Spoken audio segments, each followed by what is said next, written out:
Chapter 6. Answers to Misgivings. For as bats' eyes are to daylight, so is our intellectual eye to those truths which are, in their own nature, the most obvious of all. Aristotle, Metaphysics. It must be clearly understood that the argument so far leads to no conception of souls or spirits, words I have avoided, floating about in the realm of nature, with no relation to their environment. Hence we do not deny, indeed we must welcome, certain considerations which are often regarded as proofs of naturalism. We can admit, and even insist, that rational thinking can be shown to be conditioned in its exercise by a natural object, the brain. It is temporarily impaired by alcohol or a blow on the head. It wanes as the brain decays and vanishes when the brain ceases to function.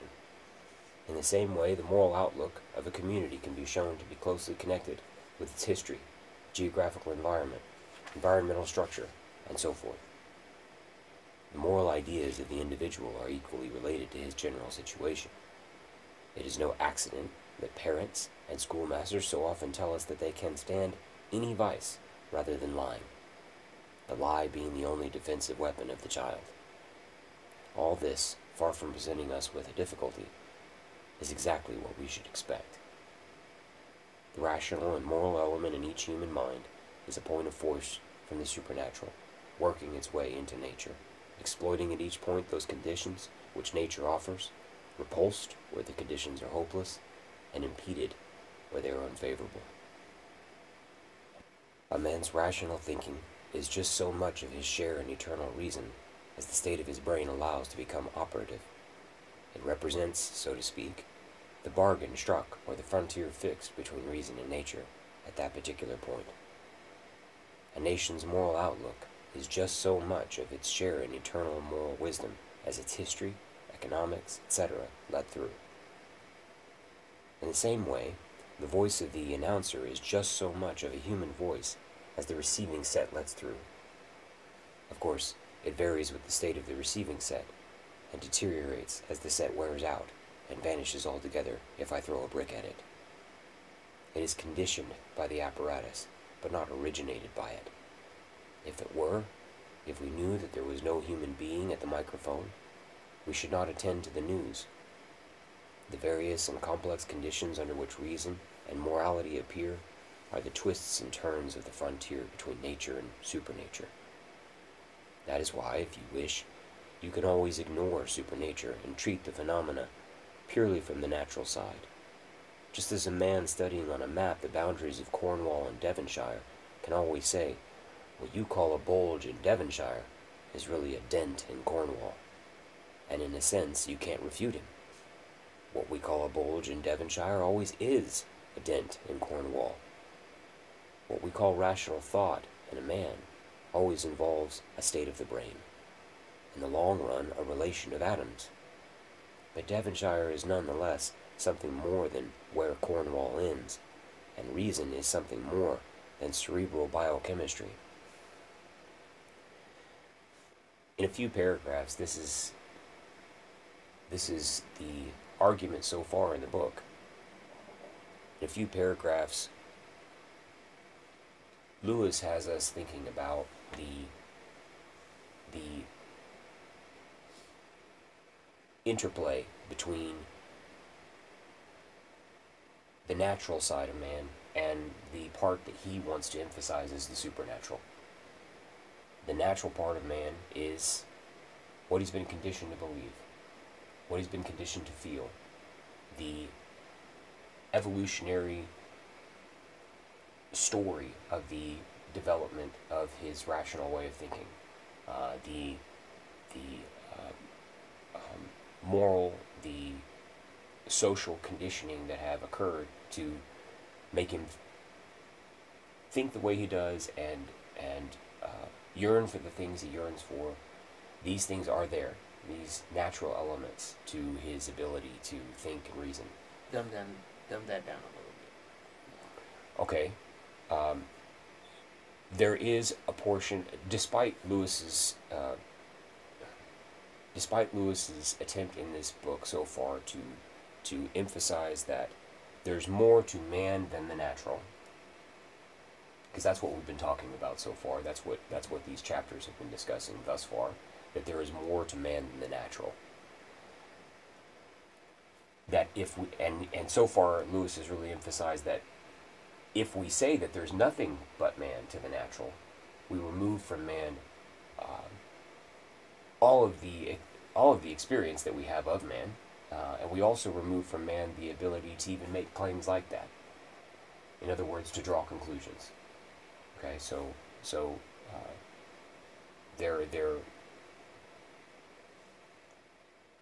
the point of this book thus far has been to point that out, that there is more to man than the natural, and that if you say there's nothing more to man than the natural, that you undermine man altogether, and you undermine your ability to even make such a claim.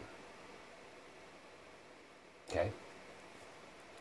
But that doesn't mean that the natural isn't there. And that doesn't mean that a lot of the natural isn't there.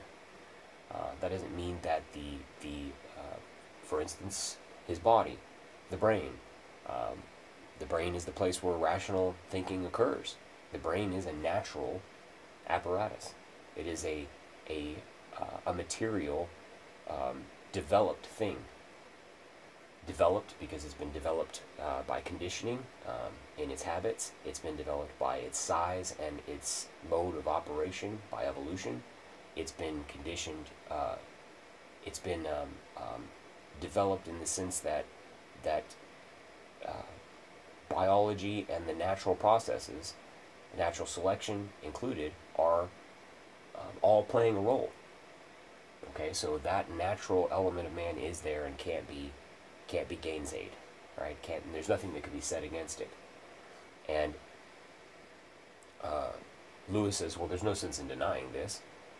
Those elements are there, and they are powerful. However, this isn't something we should really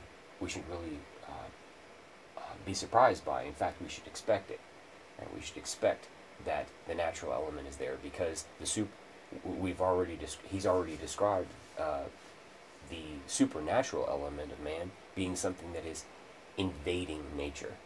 And because it's and he even said, well, maybe invading isn't the right way to talk about it. It's more like a king being received by his rightful subjects. Right? Nature almost rejoices at the entry of this king into his kingdom. You know, it welcomes him. The order that the supernatural brings with it. Right. Exactly. The supernatural then is like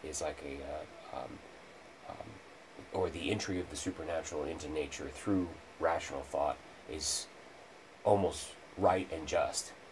And so he says this because it's like this, because it's like an incursion of a kind. The idea that the supernatural element in man should be wrapped in nature, should be flavored by nature, shouldn't surprise us at all. He compares it to he's writing in a time when people use terms like this. He compares it to a radio set, a receiver, as he calls it, that receives the signal from the radio signal, and the voice of the announcer comes through the radio. The voice of the announcer is real. There's a person on the other side of the microphone somewhere, maybe hundreds of miles, thousands of miles away, but that doesn't mean that the person's voice isn't affected by and even filtered by the radio receiver. It's a little different. The voice is a little bit different than that person's voice would be if that person were in the room with us. There's a filtering that occurs, and with radio sets in his time, probably there was a lot of it. When listening to radio now, there's probably a lot more clarity, but still, even with more clarity, because of a more technologically advanced radio and a better speaker, we still know that we are hearing something filtered, slightly, if nothing else, but it's filtered. He says in the same way that when a person dies, their ability to think and the supernatural element of them ceases to exist in the body. In the same way, if I throw a brick at the radio, it ceases to have the voice of the announcer in it. But so the fact that the human faculty to reason is conditioned or is influenced by the natural elements of man and of nature itself shouldn't surprise us. We have that analogy of a radio and the announcer in the radio being sort of affected by the radio, and in a way that can't be removed. Right? That filtering, that effect of the radio on the announcer's voice to our ears is something that can't be separated from the experience of listening to the radio. And in the same way, the natural element of man is something that can't be separated from the experience of rational thought. That rational thought, though it really is there, it really is supernatural, and it really is an incursion in a way from the world of the supernatural into the world of the natural.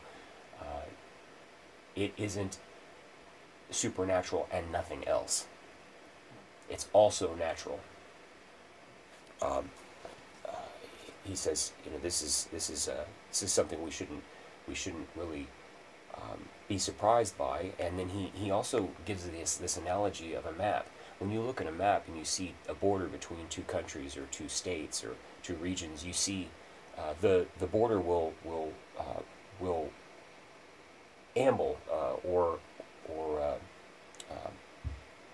careen one way or the other, as it may do so north or south or east or west or in a variety of directions. But you'll see the border curve in some places, dip in others, be a straight line at other places, and you can look at that and say, well, the two geographical areas he gives here are Cornwall and Devonshire in England, and he says, well, you could always say that a bulge in Cornwall, one that looks like it's sticking into Devonshire, is just a dent in Devonshire, and in this, and he says, well, in a way, there's no way to really say that's not true, because a bulge in Cornwall is a dent in Devonshire, but it's not. But you could also say that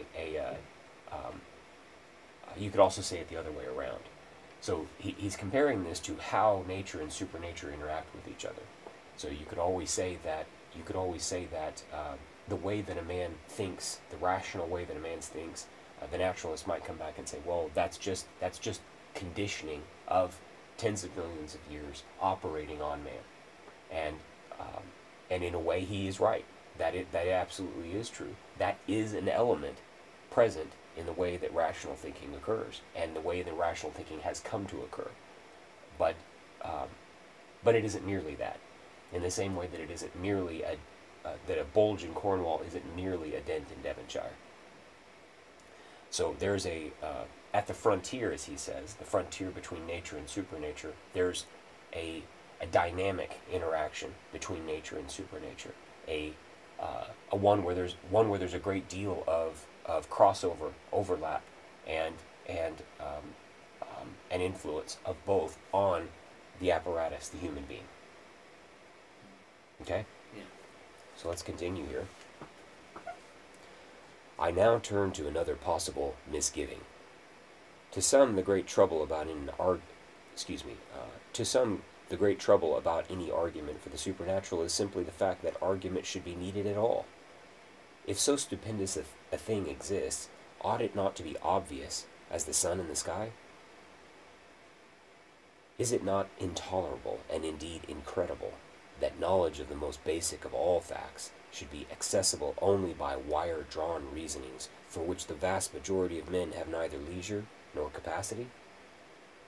I have great sympathy with this point of view, but we must notice two things.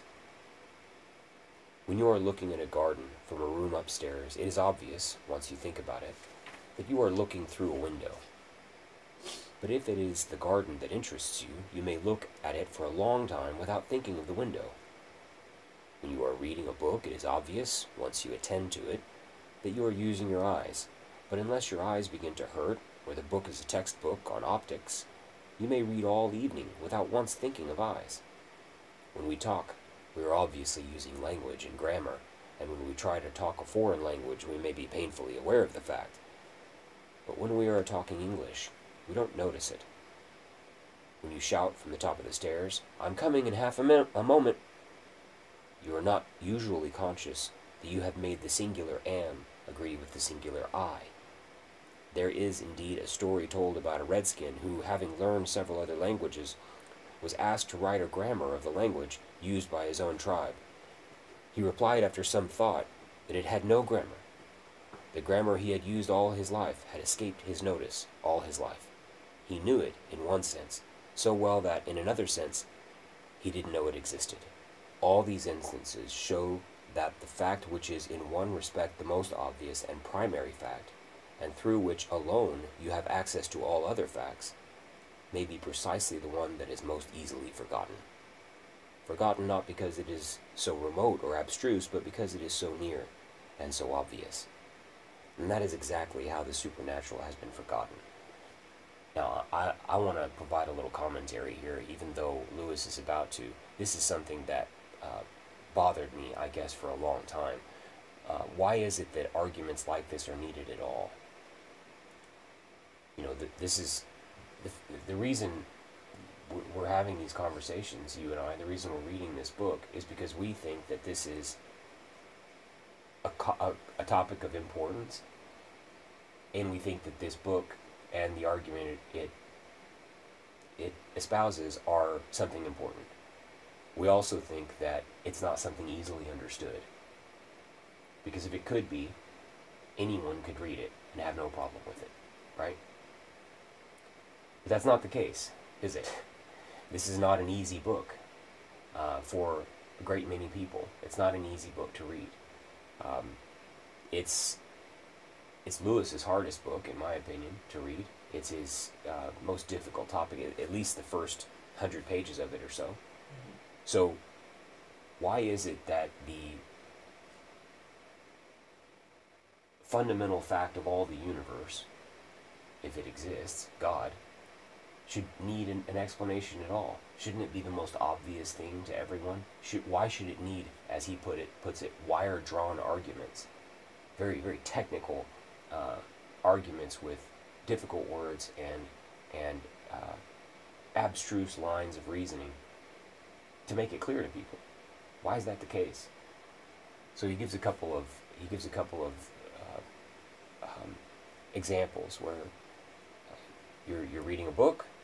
You're using your eyes, but you don't think about the fact that you're using your eyes. You're just reading the book. And the reason you don't think about your eyes is because you can't. To think about your eyes while you're reading would make it impossible for you to read.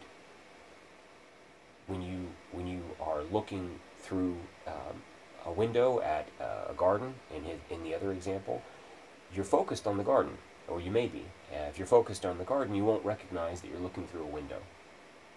And the reason you don't want to be recognized to focus on all of these incidental and fundamental details all the time is because you'd never be able to think about or look at anything else.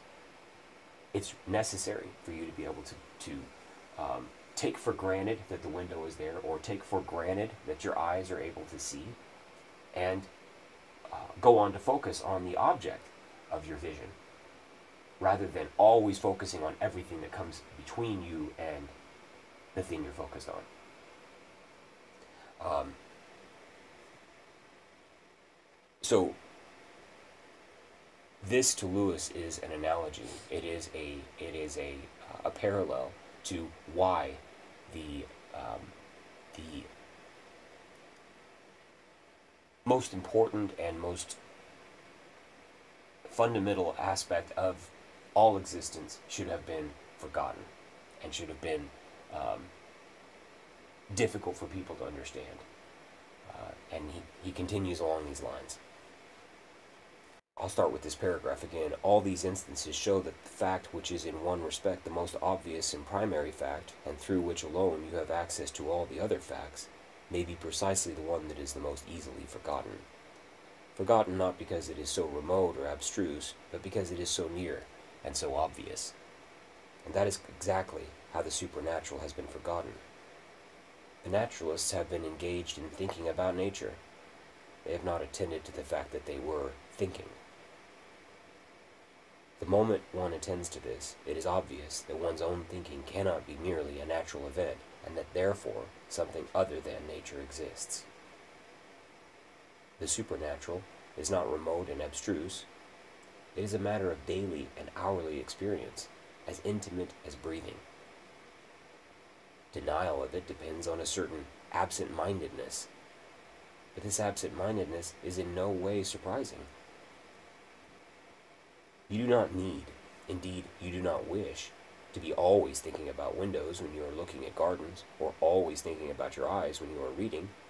In the same way, the proper procedure for all limited and particular inquiries is to ignore the fact of your own thinking and concentrate on the object.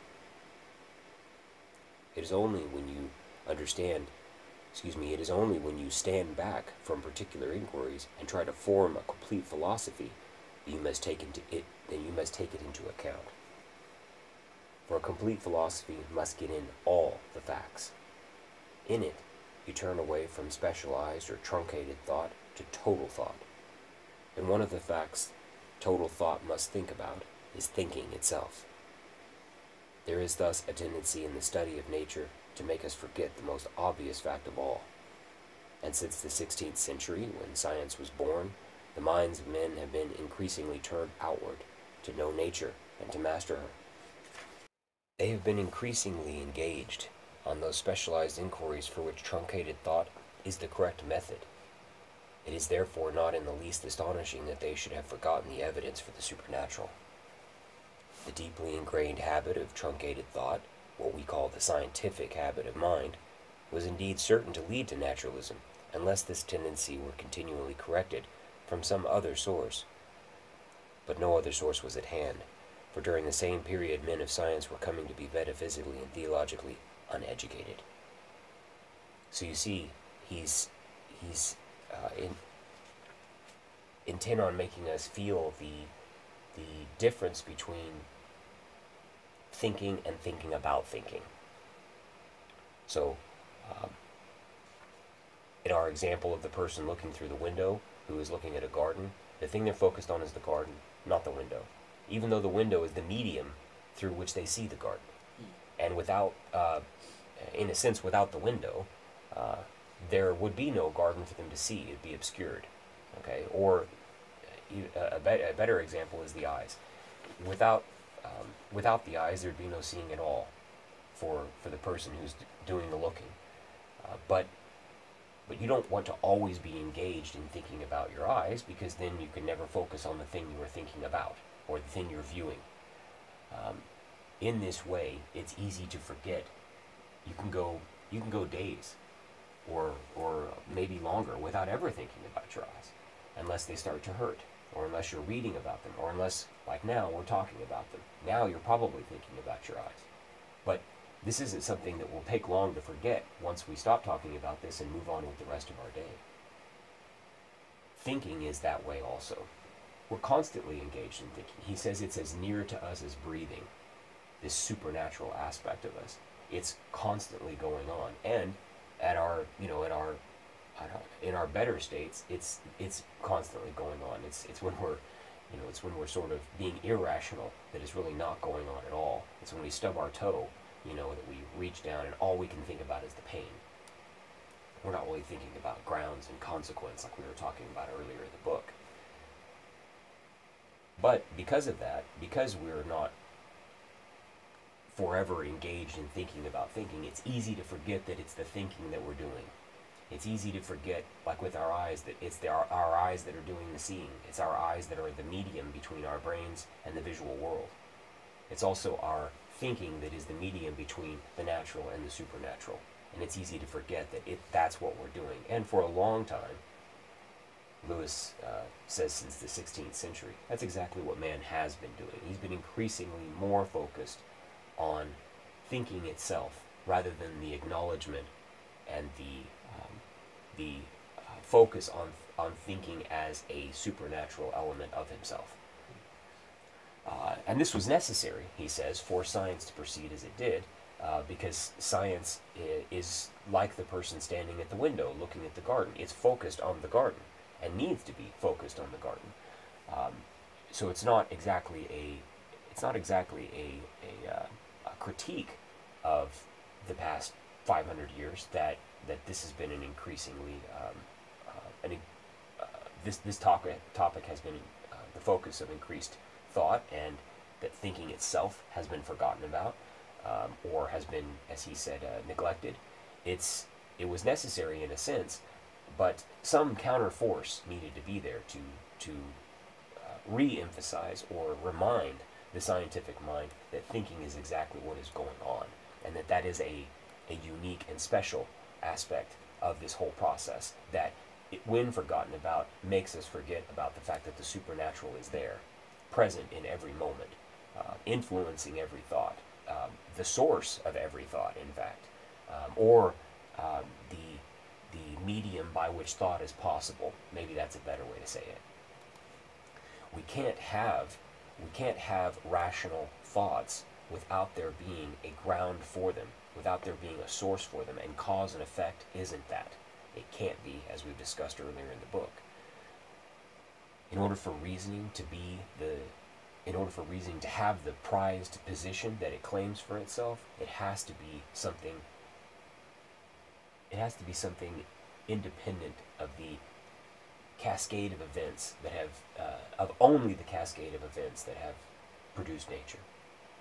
So this is something that science and scientific process and scientific thinking needed to be reminded of, but unfortunately, as Lewis said at the end of this paragraph, there was no such source at that time.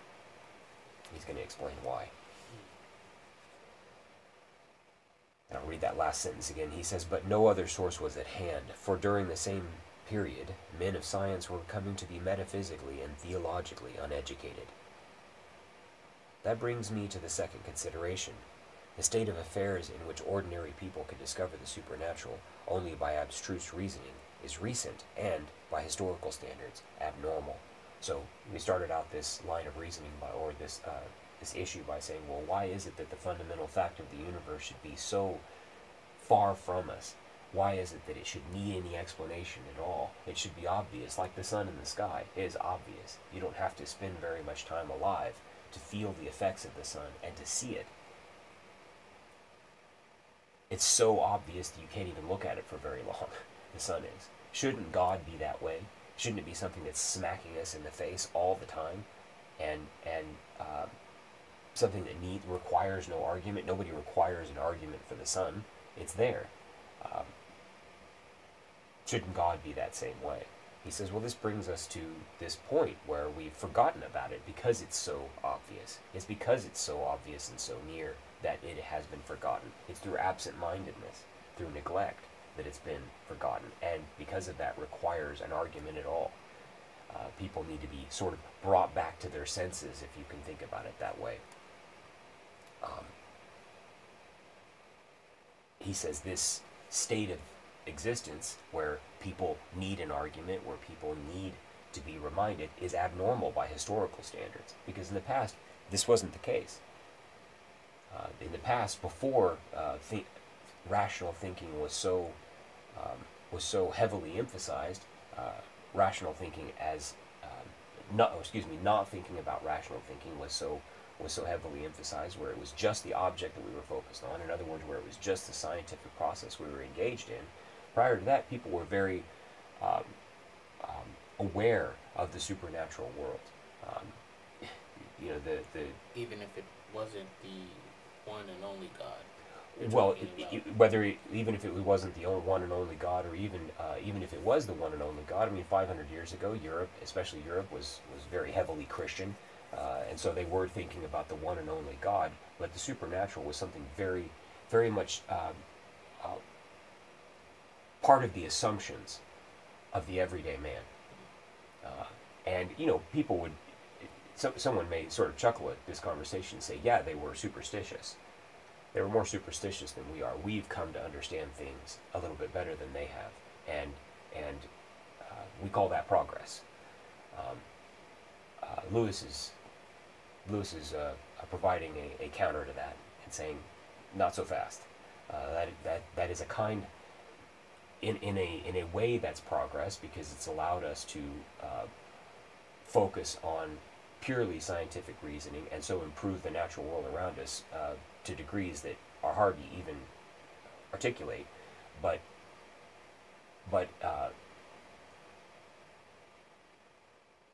something also has been lost that needs to be regained.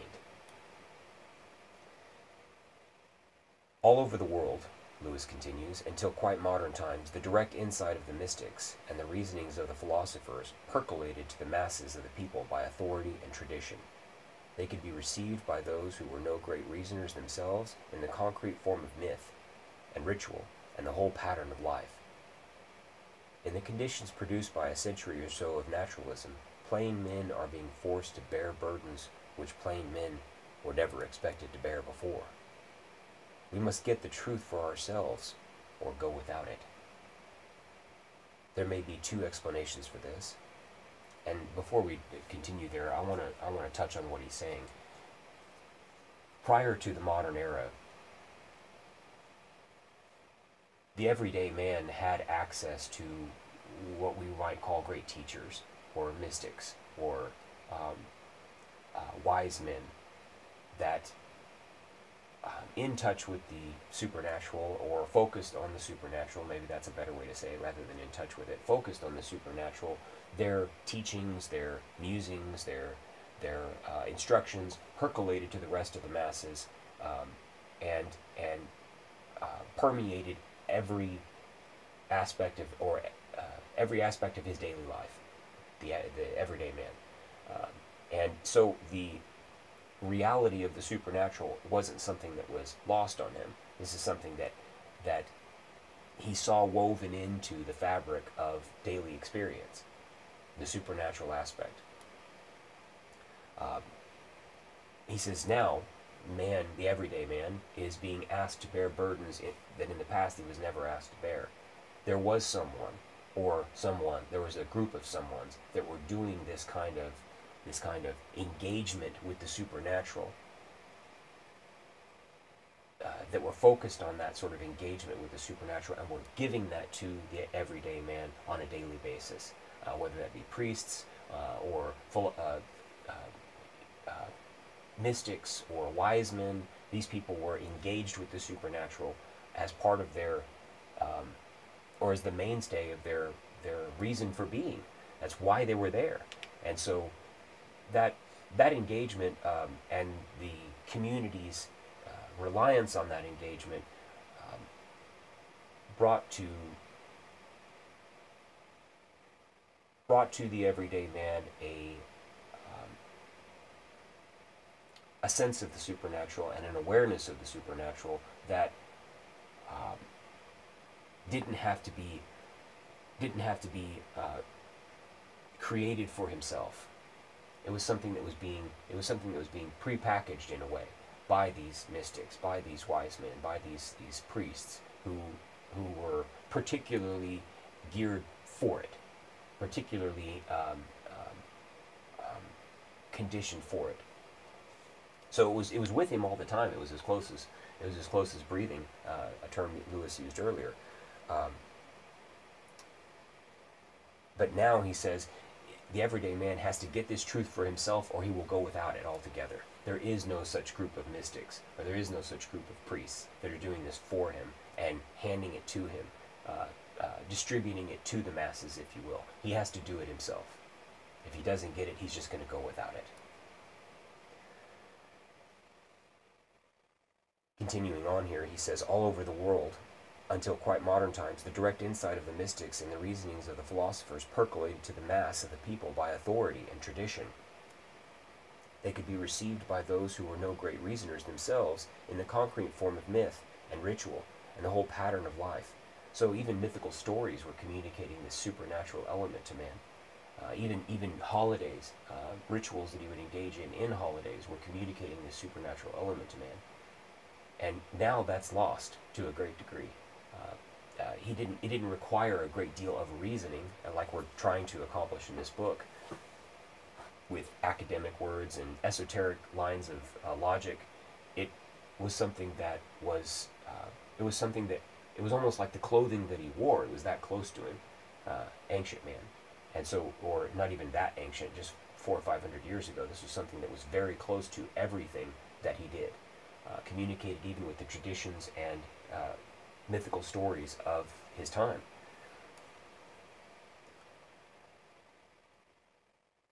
In the conditions produced by a century or so of naturalism, plain men are being forced to bear burdens which plain men were never expected to bear before. We must get the truth for ourselves or go without it. There may be two explanations for this. It might be that humanity, in rebelling against tradition and authority, has made a ghastly mistake. A mistake which will not be the less fatal because the corruptions of those in authority rendered it very excusable. So, he's hitting on it's not like there weren't reasons to rebel against traditions, right? It's not like there weren't reasons to rebel against authority. There were plenty of corruptions in that authority in the past, in the church, in the government. There were plenty of corruptions, and anybody who's had even the lightest brush with history knows that. So it's not like there weren't reasons to rebel, but maybe the rebellion went too far. Even though, as he says here at the end of the sentence, the corruptions of those in authority rendered it very excusable. On the other hand, it may be that the power which rules our species is at this moment carrying out a daring experiment. Could it be intended that the whole mass of the people should now move forward and occupy for themselves those heights which were once reserved only for the sages?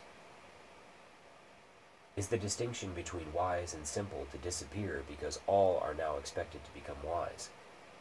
If so, our present blunderings would be but growing pains. But let us make no mistake about our necessities. If we are content to go back and become humble, plain men obeying a tradition, well. If we are ready to climb and struggle on till we become sages ourselves, better still. But the man who will neither obey wisdom in others, nor adventure for her or himself, is fatal. A society where the simple many obey the few seers can live. A society where all were seers could live even more fully. But a society where the mass is still simple and the seers are no longer attended to can achieve only superficiality, baseness, ugliness, and in the end extinction. On or back we must go. To stay here is death. So we have a choice. Lewis presents us a choice, or at least the possibility that a choice is being offered. He says, well, maybe we have made a giant mistake by rebelling against the authority and the tradition of the past. That even though the corruption of the priests and the kings may have merited some of that rebellion. I mean, there is a great deal of corruption in these institutions and these offices in the past. Probably today still. And certainly today still. It's a matter of daily conversation in the news sources that anyone has access to. However, he says maybe the power that rules our species, referring to God here, maybe he's engaged in a grand experiment, which is that at one time man was dependent on sages. At one time man was dependent on mystics that could guide him through the complexities of the spiritual, the supernatural, and the natural, and that was something that worked to a degree. It worked. Now those sages are not attended to at all. We don't have a wise man that we go to in our community to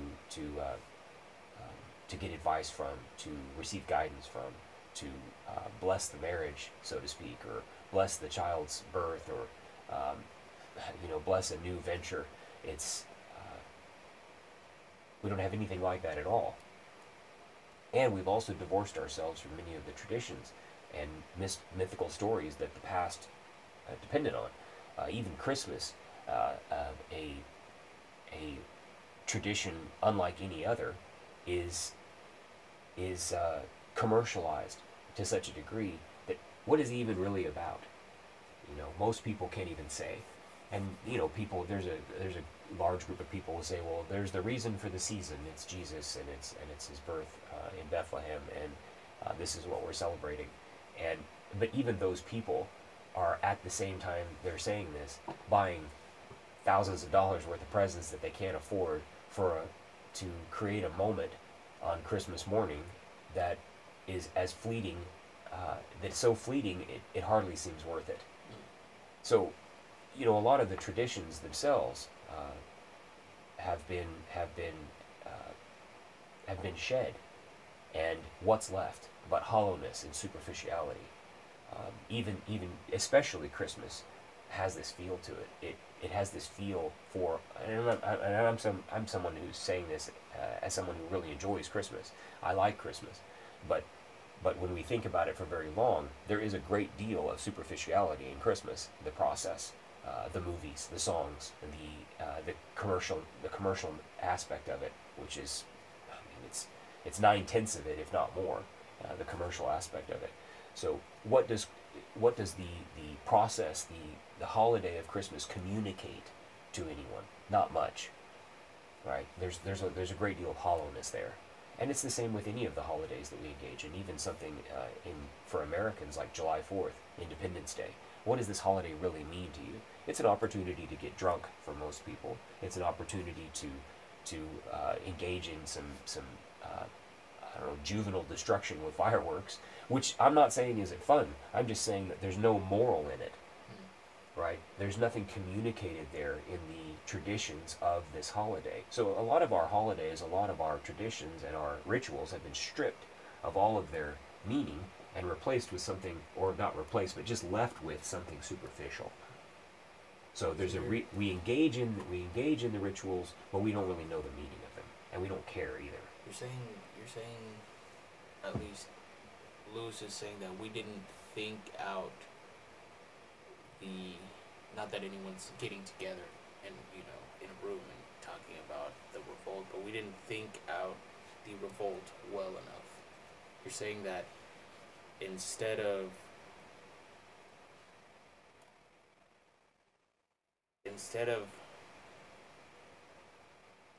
attacking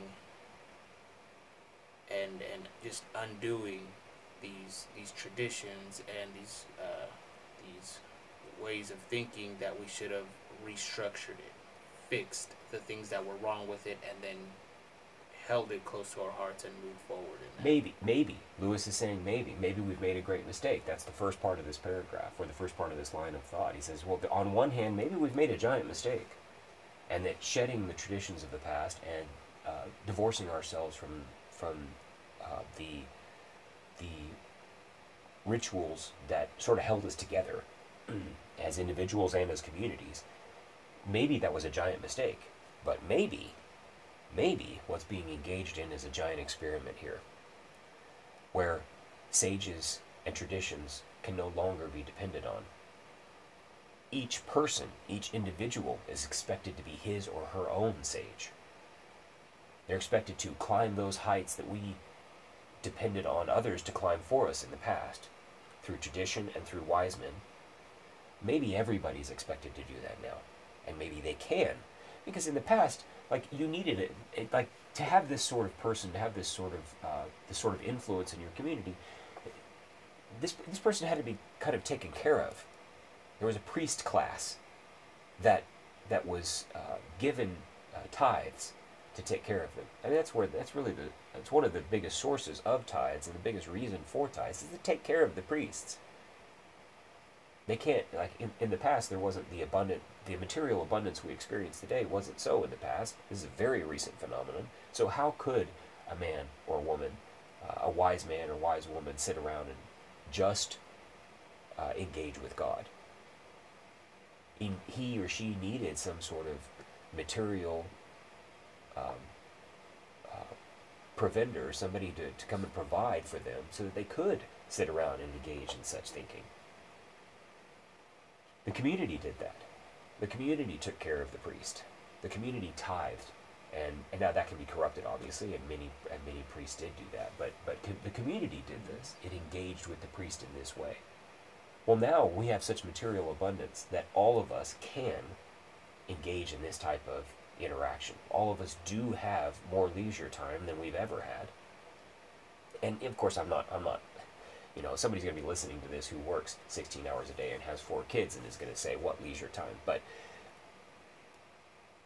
and I'm sensitive to that, but the amount of leisure time that's been increased for the average man is undeniable. So there is more material abundance, and than at any time in history, and that's something that perhaps needs to be taken advantage of by the average person, because it doesn't look like we're going to be able to go back to a time where we depended on the sages and the traditions to communicate to us the value and the meaning of the supernatural. So Lewis says we can't stay here where we don't depend on sages and we're not wise enough ourselves. We either need to go back to depending on the sages and the traditions, or we need to go forward where we all become sages. We all become the wise man on the mountain. Now, I mean, part of Jesus' sacrifice was so that we could directly communicate to him, right? I'm not saying that a priest is no longer necessary, but is that what you mean? Is that what Lewis means by becoming our own, becoming sages ourselves? Well, that could be very much in line with what Lewis is proposing here. Yes, because the way you were talking about it almost was, or at least Lewis was talking about it, is there's almost a negative sense to becoming your own sage. I don't think he means it that way. I don't think he means that there's a negative sense to becoming your own sage or becoming your own wise man that is able to think and reason these things out for him or herself. I don't think he's saying that. I think he's saying that, in fact, on the contrary, he says a society that depends on sages and mystics can operate just fine. A society where everybody is a sage and a mystic is better still. He says that in this paragraph we just finished. That would be even better if everybody was doing that. But to stay here, where we neither listen to sages nor go on to become sages ourselves, is death. So that would be better, he says, if everybody was to depend on everyone was to mature or flower into that. That would be better. It's definitely not a negative. So just to clarify, instead of going in and trying to rid the church of its corruption, we almost wholly undid it and have been moving forward without the important aspects of it. Well, no, it's not instead of. People went in and undid the corruptions of the church by in some sense separating themselves from it. That's how they undid it. They undid it by saying this isn't necessary anymore. This corruption, instead of just the corruption, they said, you know what, I'm just washing my hands of this. That's right, and in some sense, that's what the Reformation was. You know, it was now it set up other churches, it set up other institutions, but it was a huge divorce with the past. The past where you know, where the meat is. Huh? Where the meat is. Well, there was a lot of meat. There was a lot of excess also, a great deal of excess, but there was a lot of meat, as you put it. There was a lot of substance that was communicated about the supernatural through tradition and through ritual, and that's not something easily replaced. It's not something where you can just say, well, we're going to have new traditions, we're going to have new rituals. Those traditions and rituals have meaning, in part because of their antiquity, because they're old. So it's not something that's easily done. Now, I'm not saying Lewis isn't even saying it's unnecessary that happened, that we divorced ourselves from those old things. Maybe it's a good thing. We don't know yet, necessarily, but we do know that it could be a good thing. We could make it into a good thing if we were willing to take it further, and all of us become sages ourselves. Now, this could be even, and he says this would be even better than whatever we were depending on in the past, but we can't stay here, where we neither listen to sages, mystics, nor become those mystics and sages ourselves.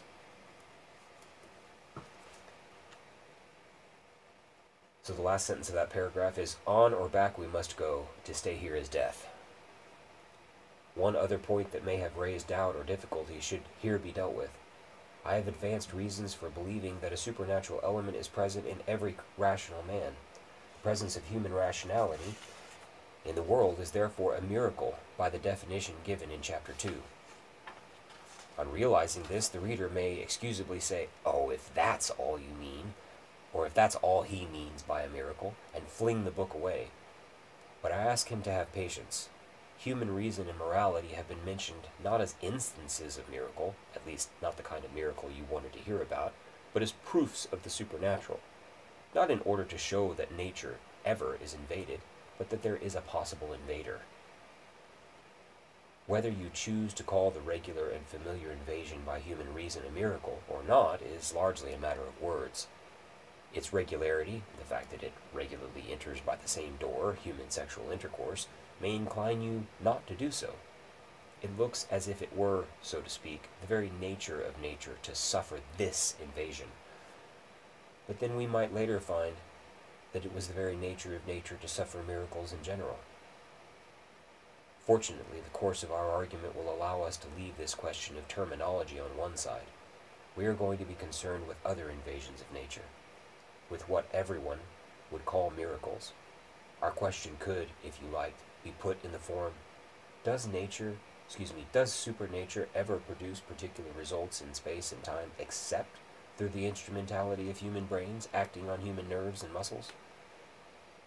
I have said particular results because, on our view, nature as a whole is herself one huge result of the supernatural.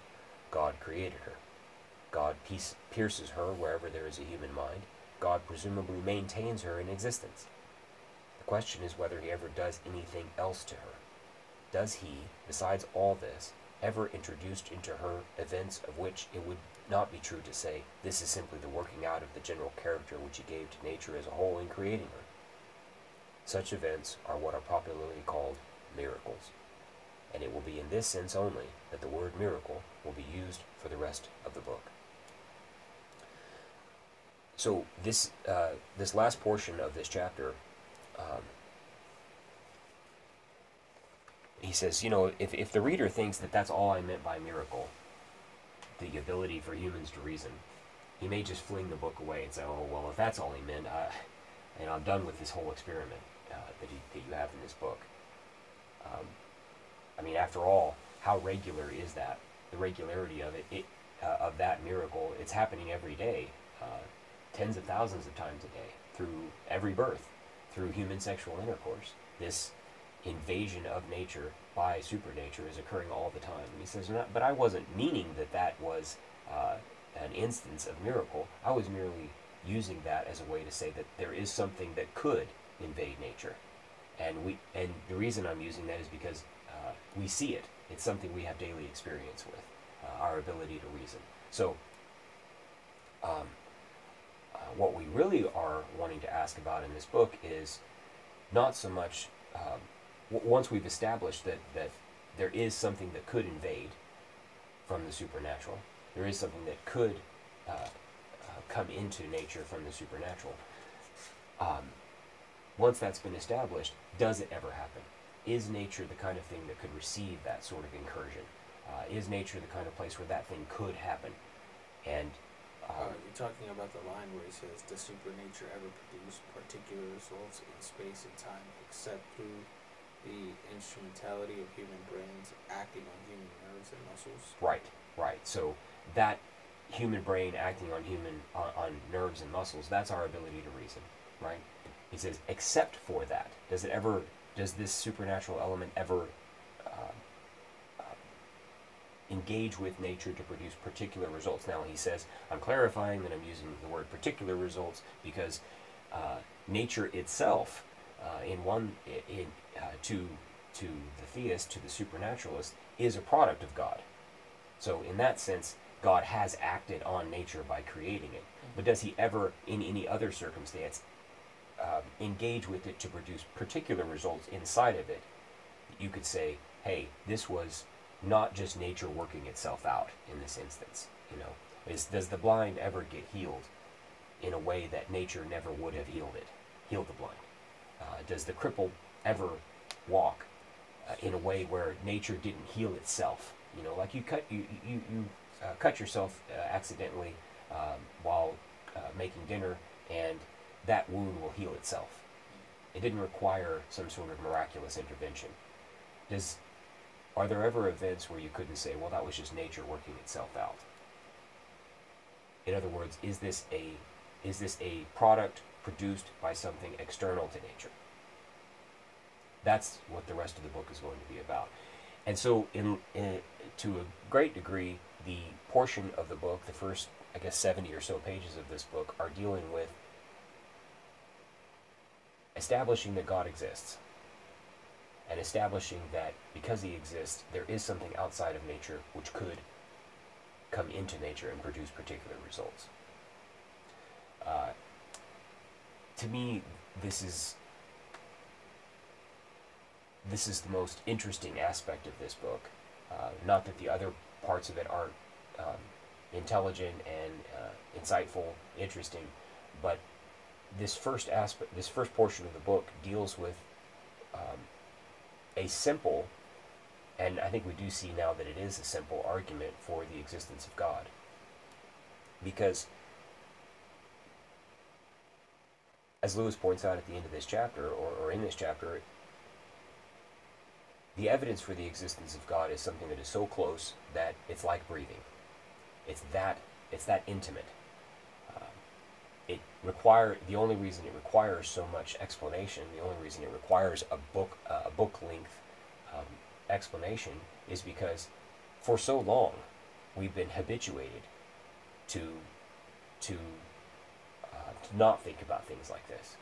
We've divorced ourselves from traditions. We've divorced ourselves from the rituals of the past, which were meant to communicate these things to us on a daily basis, and been left with nothing but the mechanical thinking about nature.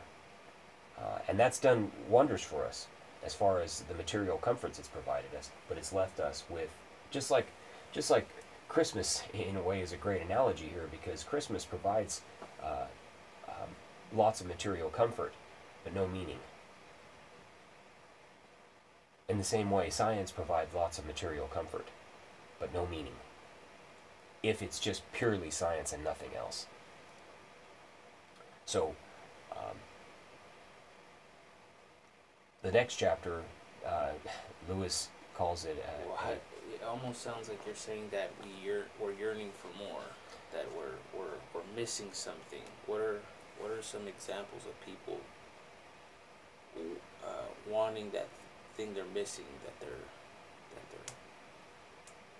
that they're moving forward with something that they really need, and they're almost asking for it but don't know what it is? What are some examples of that?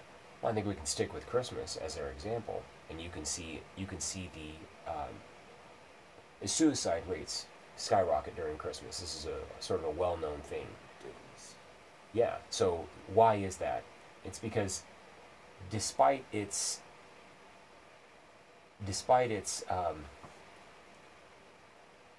drapings, its clothing of meaning, because Christmas is supposed to be something really meaningful. And it's in the movies, it's in the songs, it's in the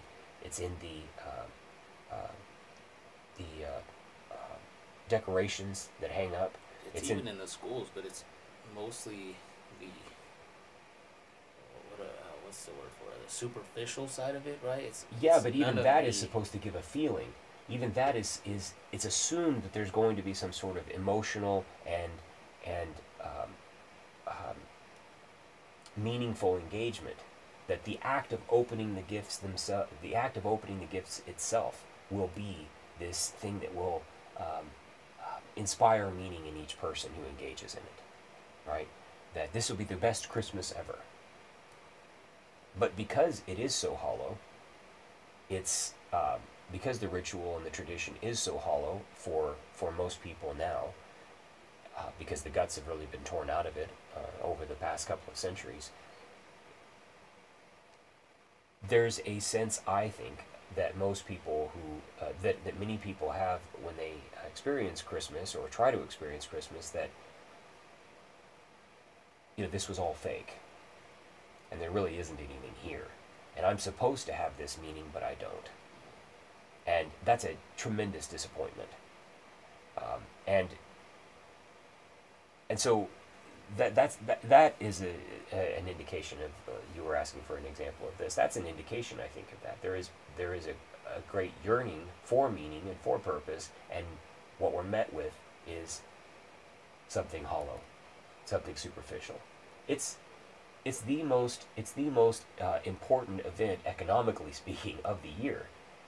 Christmas is, and yet it's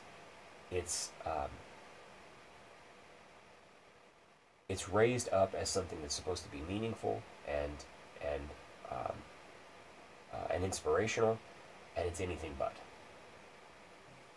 So what you're left with is opening up this really beautiful present. To stick with the analogy even more, opening up this really beautiful present, a box that is wrapped in uh, shiny paper and with a bow on it under a beautiful tree, and there's nothing in the box. The box is empty. Um, that's what a lot of tradition and ritual has become, just emptiness. There's really nothing there. And it's a sad metaphor for what we're talking about, the loss of meaning in people's lives in general, not just with a holiday like Christmas, but um, a separation from depth, from purpose. If you're enjoying this style of content at Just Conversations, please subscribe, share this video, and leave a like or a comment.